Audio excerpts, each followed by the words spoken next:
Intel's i9-9900K CPU brings us 8 cores and 16 threads to their mainstream lineup, but AMD got there first some time ago. Let's compare the new 9900K against the Ryzen 2700X to see what kind of fight it can put up at a lower price point in gaming and various applications.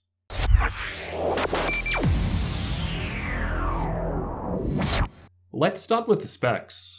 Both are 8-core, 16-thread parts, one of the main reasons I was so interested in comparing the two against each other. However, as we can clearly see, the Ryzen chip is running at lower clock speeds. Both chips are also unlocked, so we'll cover overclocking too.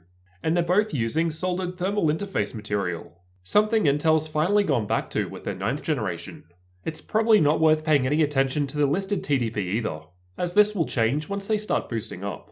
To see how these differences practically affect games and applications, I've tested them both in as identical systems as possible. Aside from the differences in CPUs, the only difference is of course the motherboards. For the 2700X, I'm using an MSI X470 Gaming Pro Carbon motherboard, and for the 9900K, I'm using an MSI Z390 Gaming Pro Carbon motherboard, both with the latest BIOS versions available at the time of testing. Otherwise, the rest of the system specs are exactly the same. I've got 16GB of T-Force Nighthawk CL16 memory running at DDR4 3200, which was kindly provided by Team Group. And for the graphics, I'm using my EVGA for the Win2 1080, as it's the best graphics card I've got available. Yes, there are better graphics cards out there. I don't own any, and I haven't bought one just to do testing with. If you've got a problem with this, then feel free to send me a better one. For the cooling of both CPUs, I'm using my Fractal S36 360mm all-in-one liquid cooler with the same Noctua NT-H1 thermal paste. So the exact same PC was used for testing, I've just swapped out the motherboards and CPUs as required, as apples to apples as I could make it. With that in mind, let's check out the games first, followed by CPU-specific benchmarks afterwards. I've tested all games at 1080p and most at 1440p where it made sense. Unlike my 9700K vs 8700K comparison, I haven't bothered with 4K. As we saw, there was near zero difference, as ideally I'd be using a 2080 Ti for that. Otherwise, the same Nvidia drivers, Windows updates, and game updates are installed, with no overclocking applied at this point. I'll also note that I had separate clean Windows installations for each platform. The same one was not used between them. MCE was disabled on the 9900K, and Precision Boost Overdrive was not enabled on the 2700X. Let's start with Ashes of the Singularity, because what kind of CPU comparison video would be complete without it? At 1080p with max settings, there was only a 0.8% improvement to average frame rates with the 9900K, though a larger 5.3% improvement to 1% lows. Although at every other setting level, the frame rates are faster on the 2700X. And for the most part, the averages are pretty close between the two chips until the lower setting levels. Fortnite was tested using the same replay. At 1080p, there's not too much difference at max settings as we're more GPU bound. Just a 2.6% improvement to average FPS at epic settings. But this gap widens further apart as we lower the setting levels down. Moving up to 1440p, the results move in closer together as we start to become more GPU bound, and the difference in CPU starts to matter less. Again, almost no different at max settings, while the 9900K pulls further in front at the lower levels. Shadow of the Tomb Raider was tested using the built-in benchmark, and at 1080p the results weren't really that far apart at medium settings or above, with the 9900K averaging 4% above the 2700X at the highest settings, though this rises to 19% at the lower settings due to less GPU limitations. At 1440p the results move in closer together as expected, with the 9900K just 3% ahead of the 2700X at the highest settings and 8% ahead at the lowest settings. Assassin's Creed Odyssey was also tested with the built-in benchmark tool, and at 1080p, the 9900K is out in front again as expected, performing 6% better in average FPS at max settings, increasing to a 12% improvement at low settings. At 1440p, all frame rates drop back a little, once again squeezing closer together as we start relying more on the GPU. At this resolution, the 9900K is just 2% ahead of the 2700X at max settings, increasing to 11% ahead at low settings. Far Cry 5 was again tested using the built-in benchmark, and at 1080p the 9900K was further ahead compared to other games tested so far. 16% ahead of the 2700X at ultra settings, increasing up to 21% better average frame rates at low settings. At 1440p, the results get much closer together due to the graphics becoming the bottleneck, with the 9900K now only 2% ahead of the 2700X at ultra settings, and just 3% ahead at low settings. so quite different compared to 1080p. Overwatch was tested playing in the practice range, and is a good example of the CPU not really making very much difference at all. The game caps out at 300 FPS, which we're able to hit with both CPUs at high settings or lower, although the frame times are a little better with the 9900K. Although realistically, I think 200 FPS 1% lows are already insane enough and are possible with either CPU. At 1440p, the results are again extremely close together, especially at epic settings. While the 9900K has a lead on the 2700X in 1% lows, which rises up as the settings get lower. Rainbow Six Siege was tested using the built-in benchmark, and the differences at 1080p between the two CPUs weren't as high as I was expecting in this game. The 9900K was just 3% ahead of the 2700X at ultra settings in terms of average frame rates and 1% lows. At 1440p, the results are still pretty close together, no major differences with either CPU, and you can clearly get a great experience with either. CSGO was tested using the Euletical benchmark, and at 1080p, the 9900K was providing a 19% improvement to average frame rates over the 2700X with all settings maxed out, and a 12% boost to 1% lows, something that's probably more important for competitive players, and this difference rises further apart at the lower setting levels. At 1440p, there's still some fair differences between the two. Less so in terms of 1% lows, but the gaps in averages are still a fair way apart, with the 9900K 13% ahead in terms of average frame rates at max settings. Dota 2 was only tested at 1080p, and I've used an intense replay which does not represent real-world gameplay, so expect higher frame rates actually playing the game. This is supposed to represent a worst-case scenario.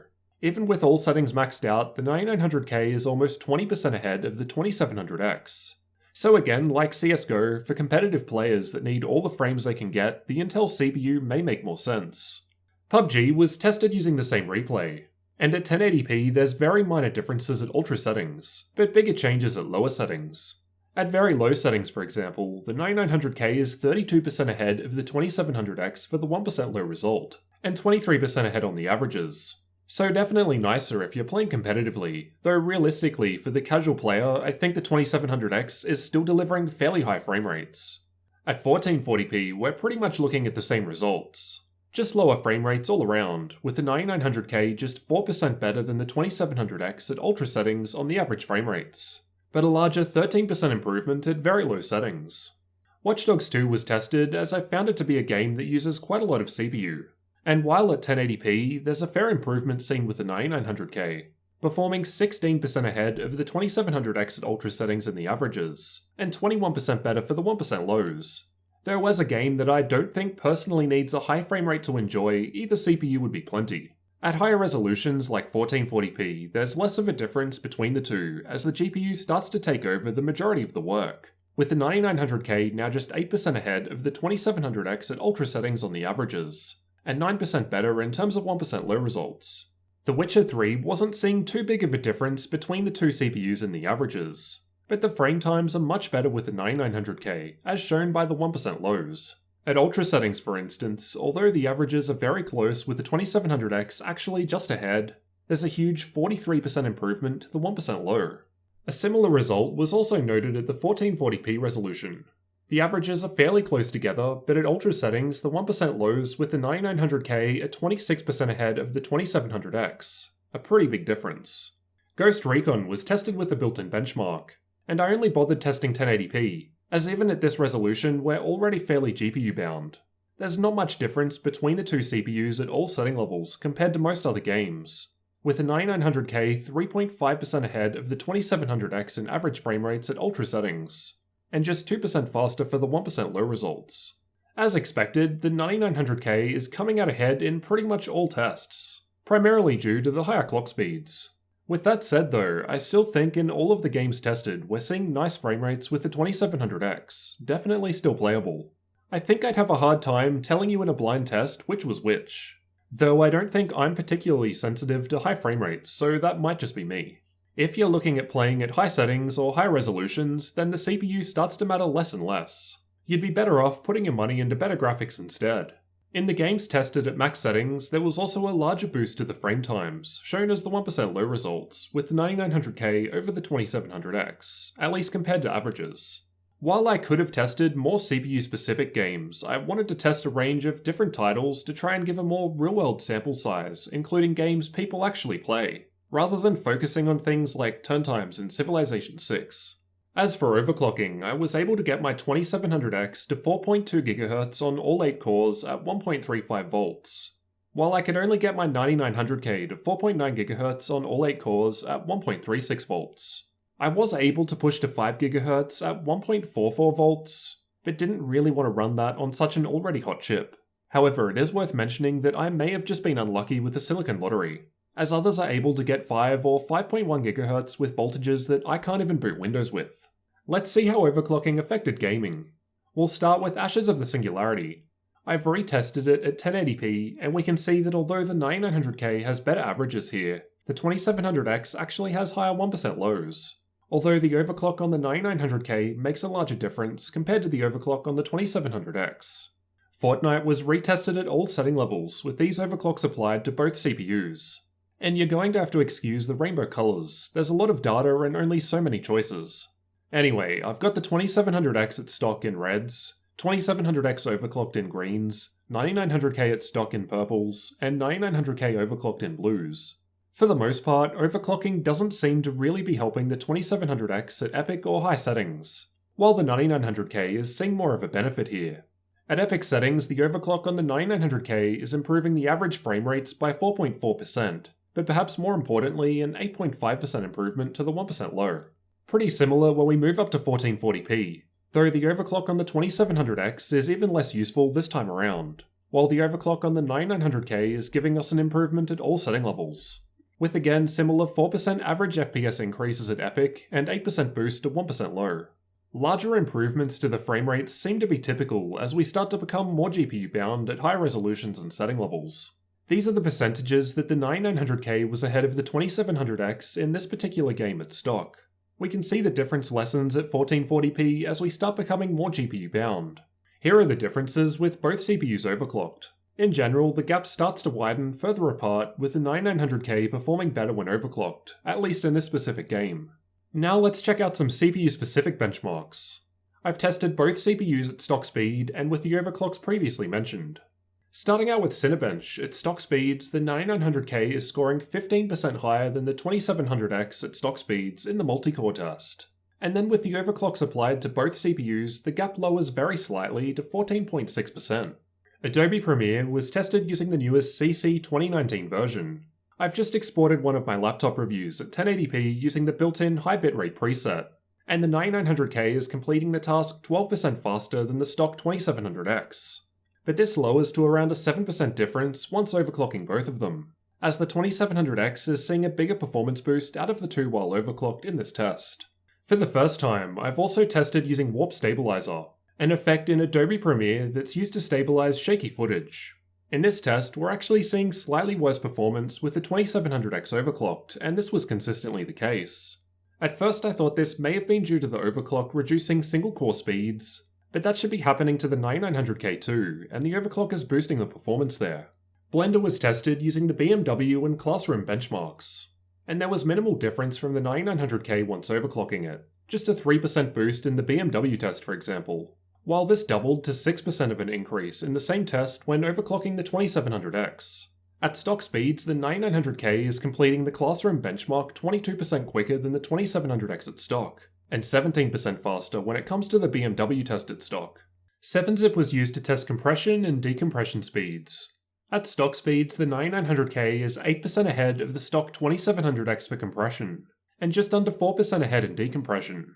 Once both are overclocked, the 9900K jumps out to 11% ahead in compression, but interestingly is only just 2% ahead in decompression, as the 2700X overclocked is actually beating the stock 9900K in this decompression test. Veracrypt was used to test AES encryption and decryption speeds, and at stock the 2700X was 16% ahead of the stock 9900K for encryption, and 12% ahead for decryption. Strangely though, in this test, the results of the 2700X drop down with the overclock applied, and there's almost no change to the 9900K once overclocked. Handbrake was used to convert a 4K video to 1080p and then a separate 1080p file to 720p. At stock speeds, the 9900K is completing the 4K task just 12% faster than the stock 2700X. and 21% better on the 1080p file. With both overclocked, the gap widens a bit, with the overclocked 9900K now completing the 4K task 13% faster than the overclocked 2700X, and still 21% faster with the 1080p file. The Corona benchmark uses the CPU to render a scene, and fairly similar results to what we've already seen, with the 9900K at stock completing the task 22% quicker than the 2700X. And then same results between the two with the overclocks in place. The V-Ray benchmark gave us very similar results to what we just saw in Corona. The overclock on the 2700X improves performance by 6%, and around a 5% improvement to the 9900K once overclocked.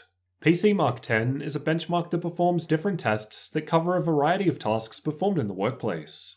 At stock speeds, the 9900K is 16% ahead of the 2700X, but then once both are overclocked, the 9900K is almost 21% ahead. I've attempted to summarize this information here to try and give you an idea of the differences in these specific applications tested. The first graph shows how much the 9900K at stock was ahead of the 2700X at stock.